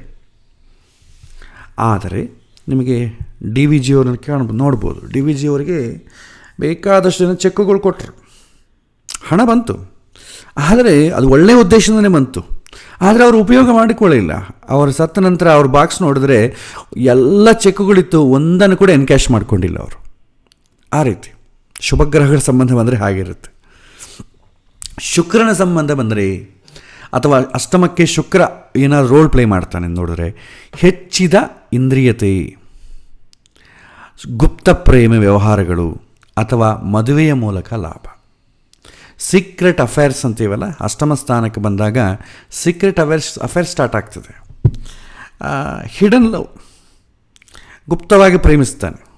ಸೊ ಇದೆಲ್ಲ ಕೂಡ ಇದನ್ನೇನು ಎಕ್ಸ್ಪ್ಲೈನ್ ಮಾಡೋ ಅವಶ್ಯಕತೆ ಇಲ್ಲ, ನಾವು ಅನಿತ್ಯ ಇದನ್ನು ಕಾಣ್ತಾನೆ ಇರ್ತೇವೆ. ಶನಿ ಸಂಬಂಧ ಬಂದಾಗ ಒಂಥರ ಕಷ್ಟಗಳು, ಸವಾಲುಗಳು, ಒಂಥರ ಭಯ, ಅಜ್ಞಾತ ಭಯ, ಅಥವಾ ಕರ್ಮದ ಏನೋ ನಾವು ಮಾಡುವಂಥ ಕೆಲಸಗಳಲ್ಲಿ ತುಂಬ ತೊಂದರೆ, ನಿಧಾನ, ಪೇಷನ್ಸ್ ಆದ ಕಾರಣ ಲೇಜಿನೆಸ್ಸು ಬರ್ತದೆ. ನಿಧಾನವಾಗಿ ಪರಿವರ್ತನೆಗೆ ಕಾರಣ ಆಗ್ತದೆ ಯಾವಾಗ ಶನಿ ಸಂಬಂಧ ಬಂದಾಗ.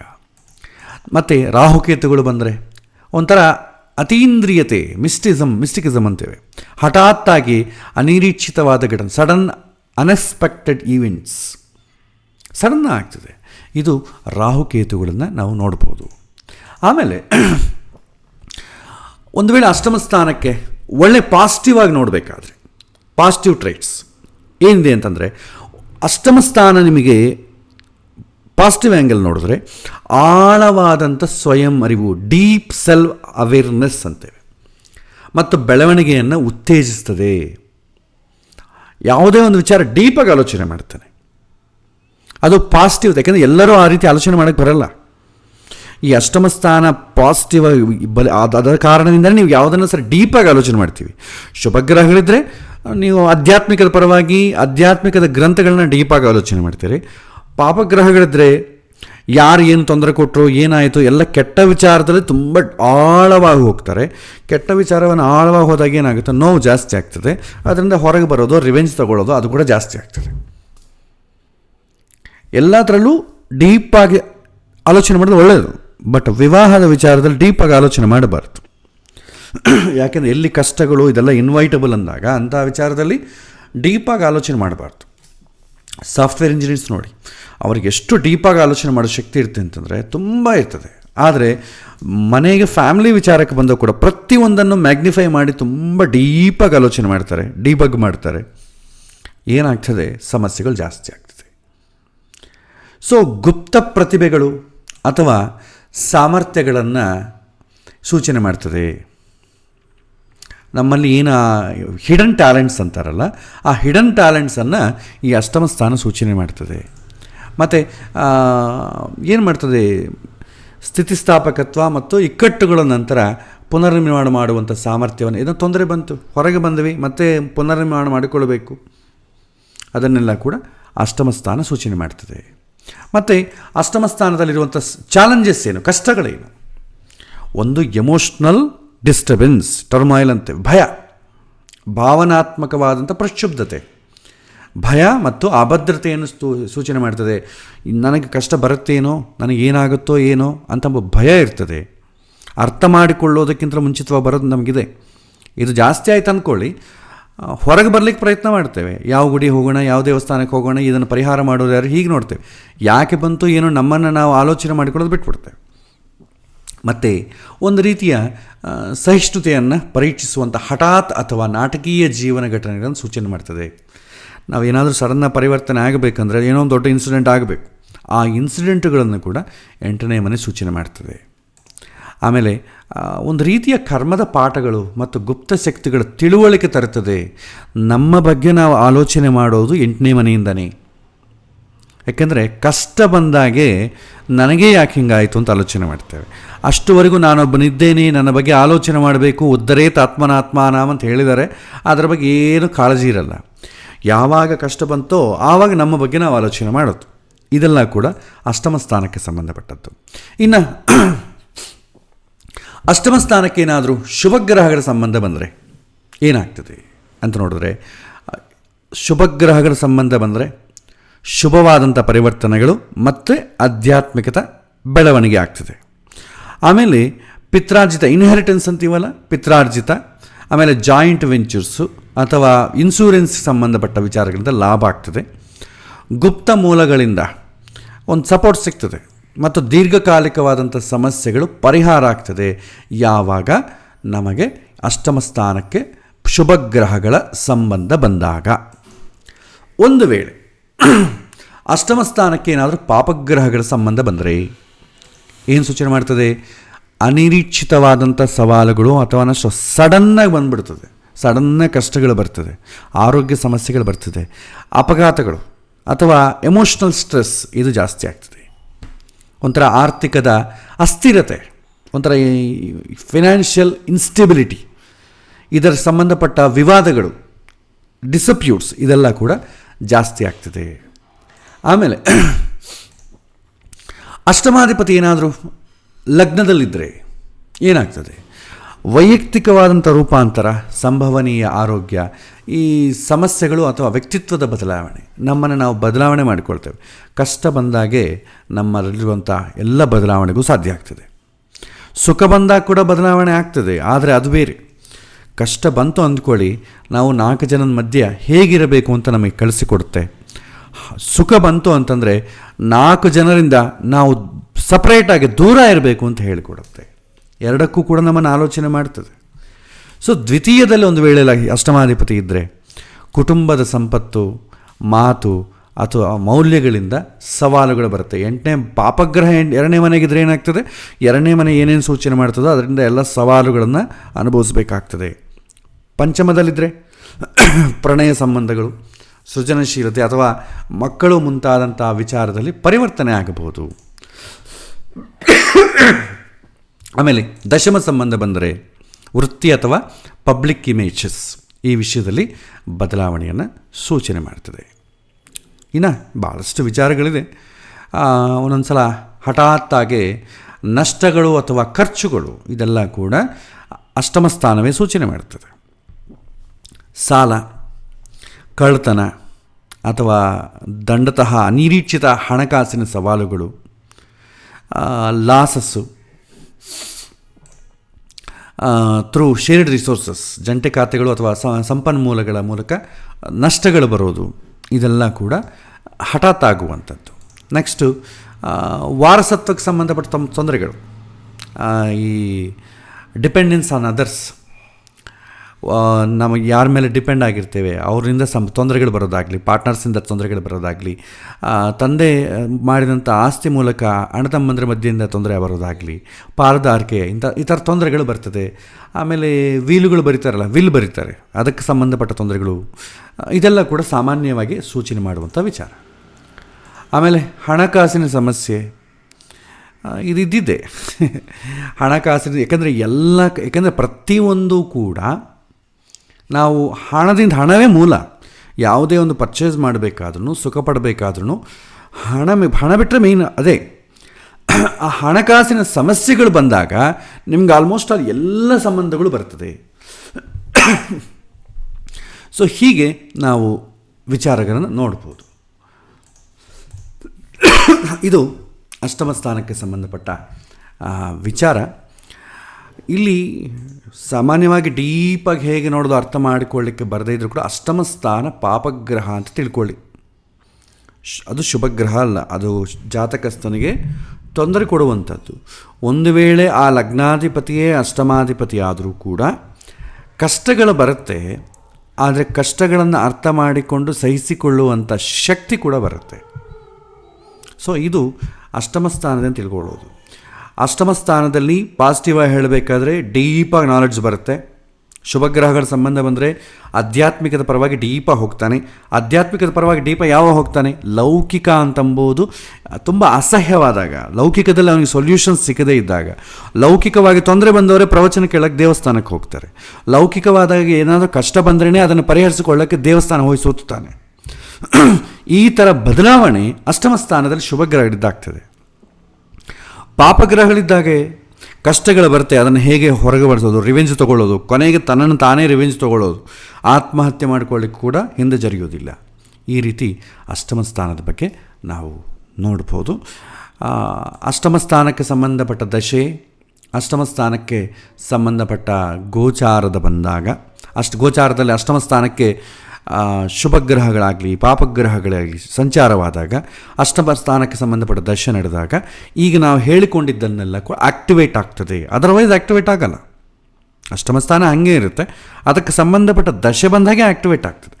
ನಾವು ನೋಡಬೇಕಾದ್ದೇನು,